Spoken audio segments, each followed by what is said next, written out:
Well, hello there. Okay, so uh, the deal with the no Aunt Jemima on the pancake syrup, they already got stupid with the butter and took the Indian off that was so pretty. Oh my gosh. And I mean, this is like history. Like, why do you buy Aunt Jemima syrup? Do you buy it because you're black, because you're white, because of the history, because you just like it? Or it's easy to find in the aisle because you're looking for Aunt Jemima on the label? Um, so uh, here's a picture of the real Aunt Jemima buried right here. See a little flag? That's her. And no headstone. Okay? And she's been buried for 97 years. And let me tell you about this. Nancy Green, the original Aunt Jemima, is buried near a tree with a red brick wall in the Oakwood Cemetery. And the Bronzeville Historical Society has pictures and stuff of her. So, for nearly 100 years, a famous black woman was buried at Oakwood Cemetery in a humble area next to a red brick wall along 67th Street. Generations of visitors at the cemetery would come and go without ever knowing that Nancy Green lie in the same cemetery where so many prominent blacks lie, in elaborate mausoleums and graves with fancy headstones. She was the original Aunt Jemima, the proud pancake maven who flipped America at breakfast tables with her products. An icon in life, Green was a nobody in death, while marble columns and elegant obelisks sat on the graves of Chicago's esteemed black achievers for 97 years.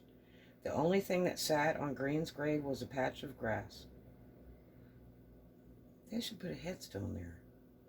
For nearly a century, the final resting place of an important figure in black history resembled a pauper's grave that was fit for the forgotten.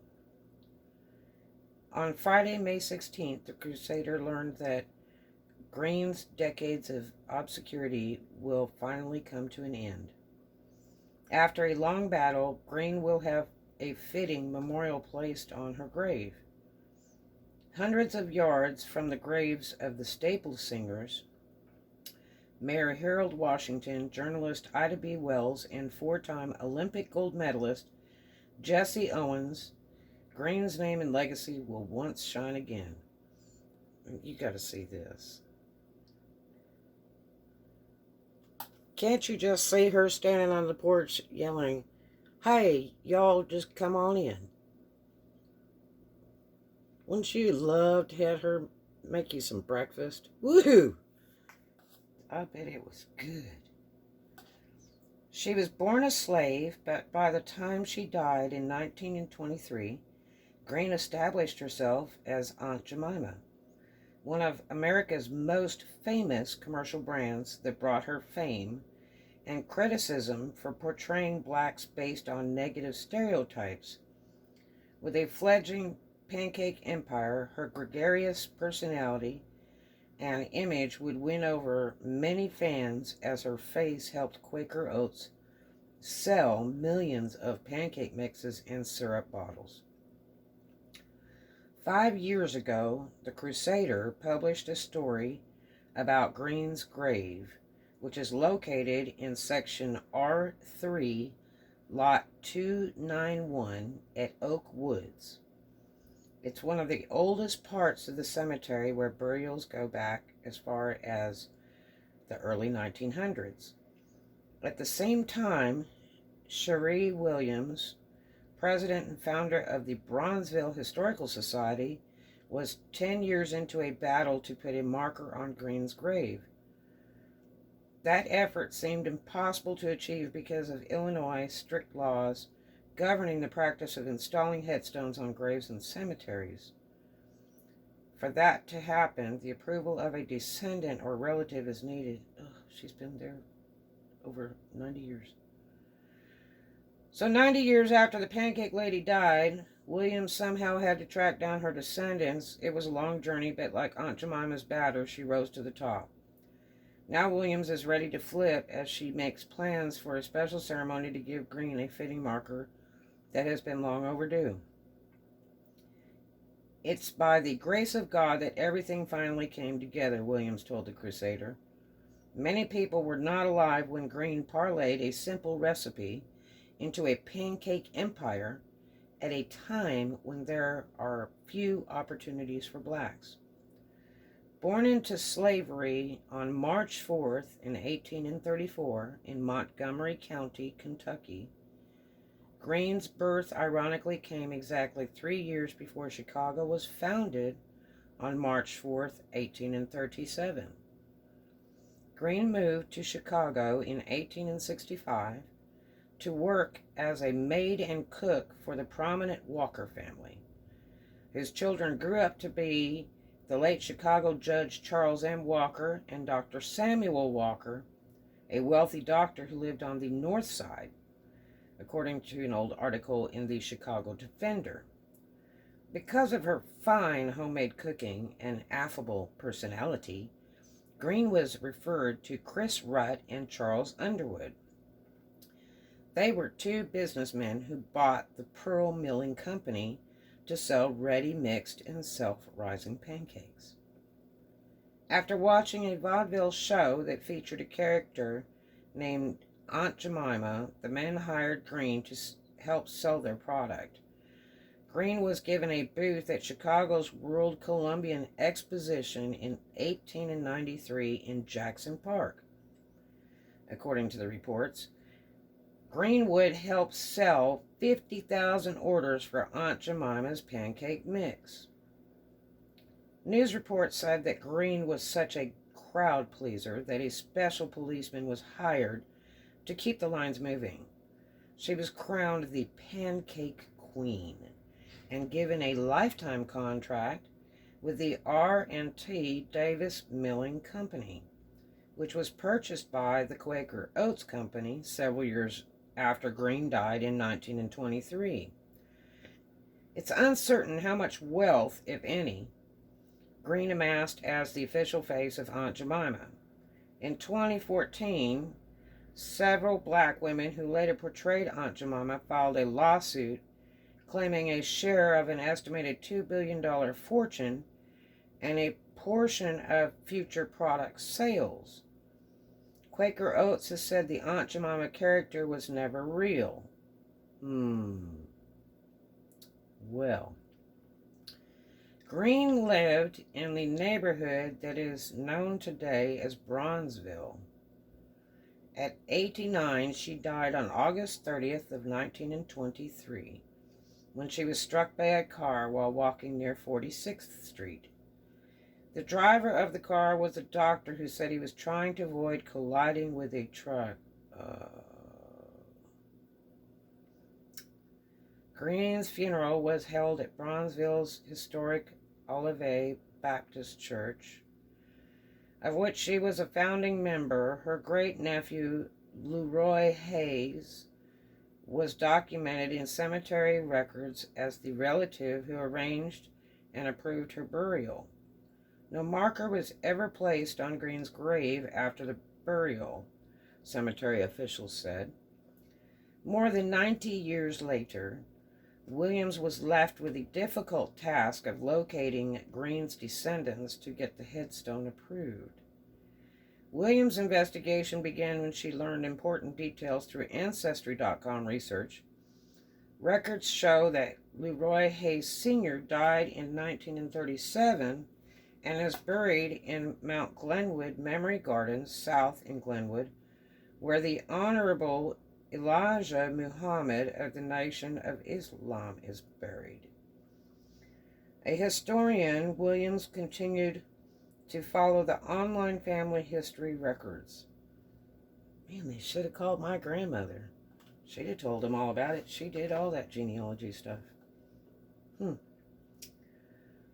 Okay, historian Williams continued to follow the online family records. She reached out to the Riverside Veterans Cemetery in Los Angeles, California, to inquire about Leroy Hayes Jr. He was alive from 1915 to 1983. The cemetery confirmed his burial. Using the White Pages telephone directory, Williams found the names of Hayes' descendants. That's amazing. You use the White Pages in California, and there's like 50 million people with the same name. One of them was Donald Hayes, a great-great-grandson of Leroy Hayes.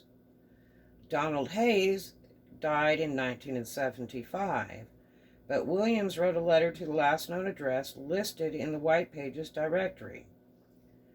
She received a call from his aging widow, Geraldine Hayes. After 5 years of emails and phone calls to Oakwood Cemetery, in 2015, Geraldine handed the matter over to the fifth-generation descendant of Nancy Green, Marcus Hayes.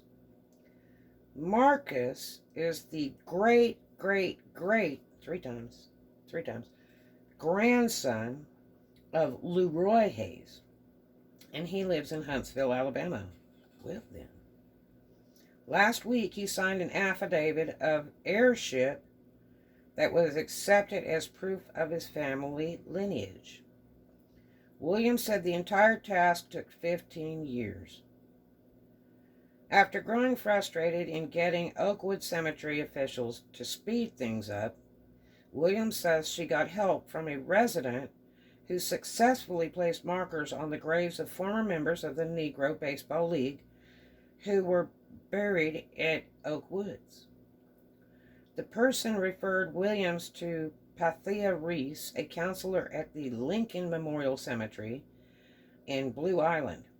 She helped expedite Williams' efforts last July after Williams learned that a group of volunteers organized an effort to put up a headstone on the grave of Eugene Williams, the teenager who was killed in the Chicago race riot in the summer of July 1919. Historically, Oakwoods was once known as a segregated cemetery that did not allow blacks to be buried there. It's uncertain how Green and journalist Ida B. Wells and other blacks were buried there during Jim Crow. In the 1960s, funeral home founder A.R. Leake led a protest to desegregate Oakwoods after the cemetery refused to cremate the body of a black person. Because Green is buried in a section with flat headstones, Williams plans to have a similar but ornate one created to reflect Green's achievement as the original Aunt Jemima.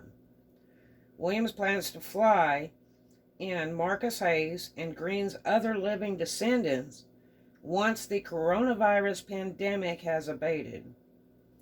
Williams has set up a Facebook page to raise money for the headstone.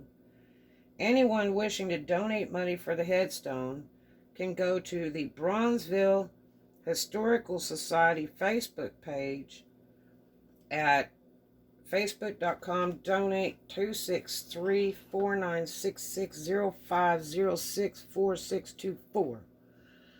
And I'll put that up here for you if you'd like to donate. That's pretty cool. Because they got to pay to ship them out and everything. Somebody can't drive. Bet you it's a tourist plate. Okay, so. Cheers. Milk does a body good. I drink a gallon a day. Okay, so. That article was written, or that story, was written by Eric Johnson, and it's from the Chicago Crusader, and it's titled Buried for 97 Years, the original Aunt Jemima to Shine Again. Pretty neat, huh? I think that's wonderful. Okay, so Aunt Jemima, for the vaudeville performer, used the stage name Tess Gardella. Because there was somebody that used to perform in vaudeville that said she was Aunt Jemima, but it's not to be confused with the real Aunt Jemima. Okay, so here it says Aunt Jemima is a brand of pancake mix syrup and other breakfast foods. The Aunt Jemima pancake mix debuted in 1889. The first ready mix, I mean, it's like you just add water or milk or something into it. You don't have to make it by hand. By 1915, it had become one of the most recognized brands in United States history and changed the United States trademark law. It is currently owned by the Quaker Oats Company of Chicago, a subsidiary of Pepsi Company. Aunt Jemima character is based on the enslaved mammy archetype. On June 17, 2020, following the killing of George Floyd and subsequent protests, Quaker Oats announced that the Aunt Jemima brand would be rebranded to make progress towards racial equality. And you're so full of crap.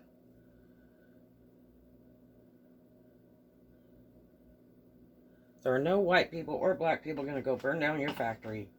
This is historic. You made a serious, serious mistake. You should ask the public about it first. Especially her living relatives. Let's see. Wow. Owners Quaker Oats, introduced November 1st, 1889, 130 years ago. The Aunt Jemima logo. Wow. They've even got a website called auntjemima.com. So let's look at a little bit of the history here.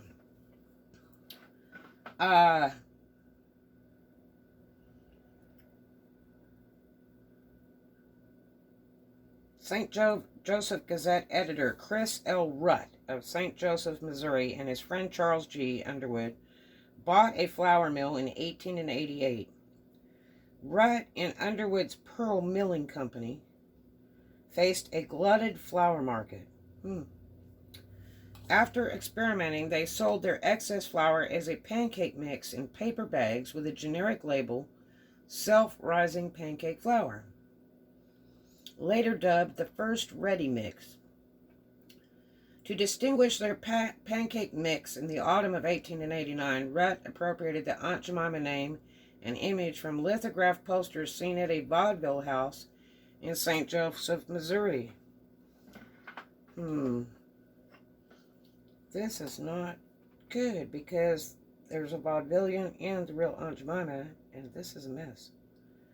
1889 formula for Aunt Jemima mix: 100 pound of hard winter wheat, 100 pound of corn flour, 7.5 pound of phosphates from Provident Chemicals, St. Louis, 2 3/4 pound of bicarbonate soda, baking soda, 3 pounds of salt.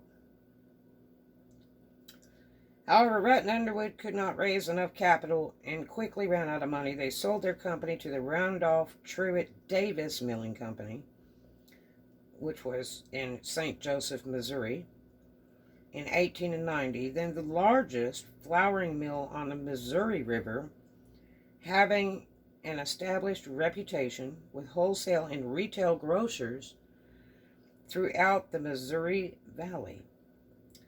Davis improved the flavor and the texture of the product by adding rice flour and corn sugar, and simplified the ready mix by adding powdered milk. The only water was needed to prepare the batter. Boy, I bet that was great in the war and the Depression. The Davis Milling Company was renamed Aunt Jemima Mills in February 1914. By 1915, the Aunt Jemima brand was so well recognized that it changed trademark infringement precedent the Aunt Jemima doctrine. The Quaker Oats Company purchased the Aunt Jemima Mills Company in 1926 and formally registered the Aunt Jemima trademark in April of 1937. It remains one of the longest continually running logos and trademarks in the history of American advertising. Yeah. Quaker Oats introduced Aunt Jemima syrup in 1966. This was followed by Aunt Jemima Butterlight syrup in 1985 and Butterrich syrup in 1991. Yay. Aunt Jemima frozen foods were licensed out to Aurora Foods in 1996, which was absorbed into Pinnacle Foods Corporation in 2004. The character Aunt Jemima is based on the common enslaved mammy archetype. This is the 1899 Cakewalk sheet music cover. Jemima's Wedding Day Cakewalk. That must be the vaudeville person. Okay. Aunt Jemima is based on the common enslaved mammy archetype that is a plump black woman wearing a headscarf who is a devoted and submissive servant. Her skin is dark and dewy with a pearly white smile, although depictions vary over time. They are similar to the common attire and physical features of mammy characters throughout history. The term aunt in this context was a southern form of address used with older enslaved peoples. They were denied use of courtesy titles. A character named Aunt Jemima appeared on the stage in Washington, D.C. as early as 1864. Rutt's inspiration for Aunt Jemima was Billy Curson's American-style minstrelsy vaudeville song, Old Aunt Jemima, written in 1875. See, I knew there was a song about that. Rutt reportedly saw a minstrel show featuring the Old Aunt Jemima song in the fall of 1889, presented by blackface performers identified by Arthur F. Marquette as Baker and Farrell. Marquette recounts the actor playing Aunt Jemima wore an apron and a kerchief. However, Doris Witt at University of Iowa was unable to confirm Marquette's account. Witt suggests that Rutt might have witnessed a performance by the vaudeville performer Pete F. Baker, who played characters described in newspapers of that era as Ludwig and Aunt Jemima. His portrayal of the Aunt Jemima character may have been a white male in blackface, pretending to be a German immigrant, imitating a black minstrel, parodying an imagery black female slave could. Ugh. Really? Beginning in 1894, the company added an Aunt Jemima paper doll family that could be cut out from the pancake box. Oh, that's so cute. Oh. Look.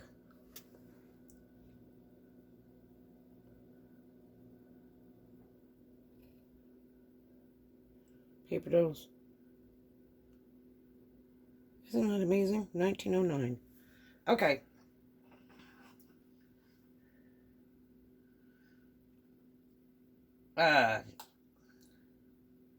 Let's see.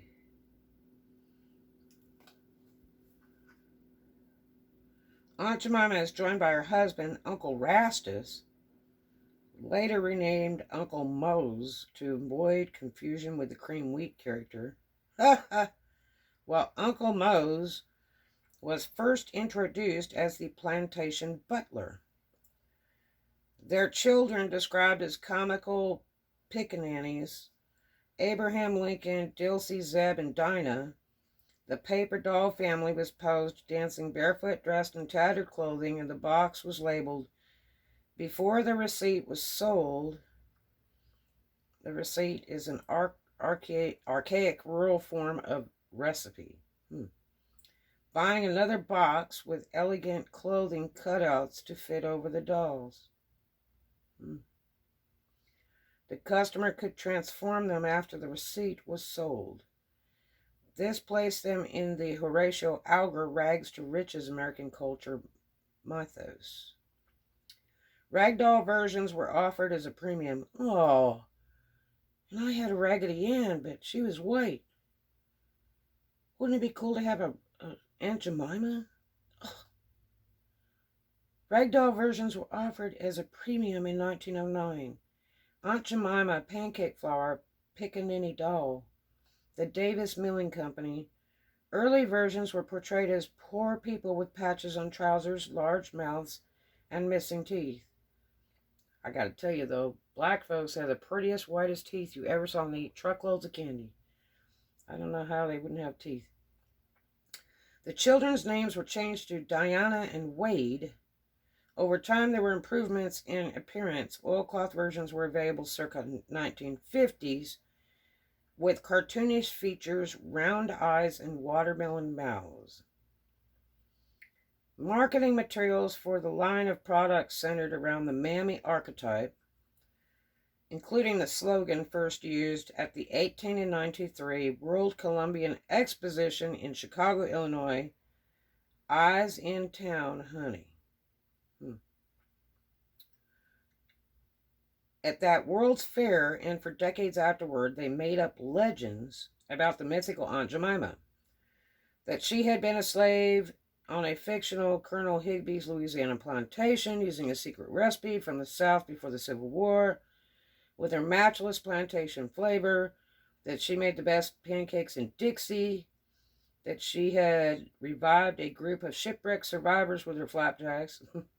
That's cool. A typical magazine ad from the turn of the century shows a heavyset black cook talking happily while a white man takes notes.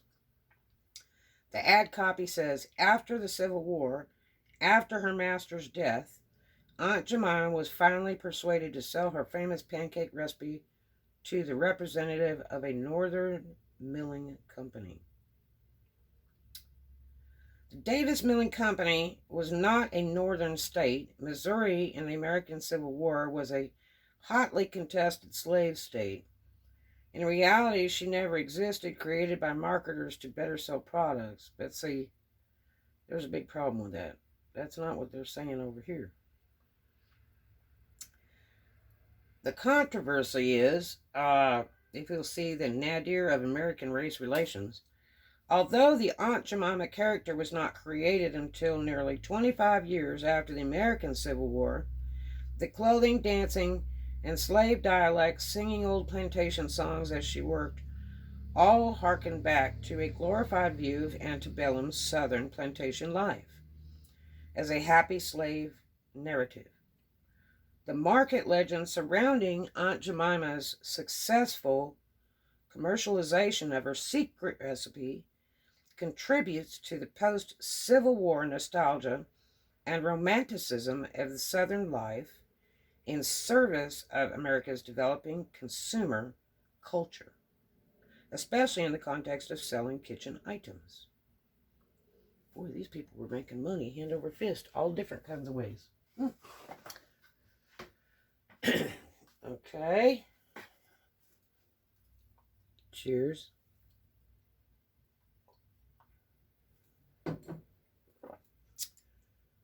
Okay. African American women formed the Women's Columbian Association and the Women's Columbian Auxiliary Association to address the exclusion of African Americans from the 1893 World's Fair exhibitions, asking that the fair reflect the success of post-emancipation African Americans.